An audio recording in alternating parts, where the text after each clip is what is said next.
You mentioned about qualified expenses. So is it, and I'm sorry to muddy the water again between FSAs and HSAs, but is a qualified medical expense the same under both of them? And if not, that's okay. Let's just focus on what is a qualified medical expense. I mean, how do you pull money out of an HSA if it in fact grows tax-free, tax perfect, and tax not on the way in, et cetera? But how do I access it, and what can I use it for? Yeah, great question. And the answer is, for your listeners who have used a health FSA for years, it's the same list. Health savings accounts also pick up some premiums in certain cases, but those medical, dental, vision expenses, they are the same. So a qualified expense is anything that basically prevents, treats, or cures an injury, illness, or condition.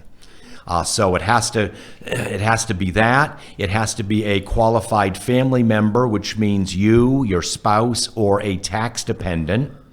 And it has to be incurred on or after the date that you first set up the health savings account. So it passes those three filters, then it is an expense qualified for tax-free distribution. Is there a list, sorry to interrupt, Bill, is there a list that people can easily reference? Does the IRS.gov kind of put out a list just for just people like, okay, I didn't realize this was covered, like eyeglasses. I don't know if eyeglasses are or are not. I mean, I have some background in Medicare where they said like, okay, that qualifies for Medicare, but that doesn't, and Yep. Sometimes it was silly, like a routine physical, you'd get one.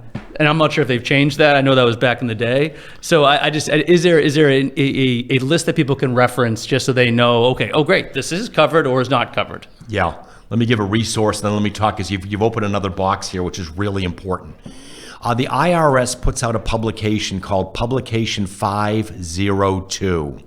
Just Google IRS Publication 502. It's about a 20-page booklet that describes qualified expenses. Also, if you have a health FSA or have a health savings account, your administrator online probably has a quick alphabetical 1 or 2 page list that gives you a really good idea of what's a qualified expense. But you've made a really important point when you talk about what Medicare covers and doesn't cover, and medical plans for pre-retirees are the same. A Blue Cross plan or a .32 plan isn't going to cover everything possible. But a health savings account list of qualified expenses is broader than what the medical plan covers. For example, my medical plan doesn't cover my foot orthotics.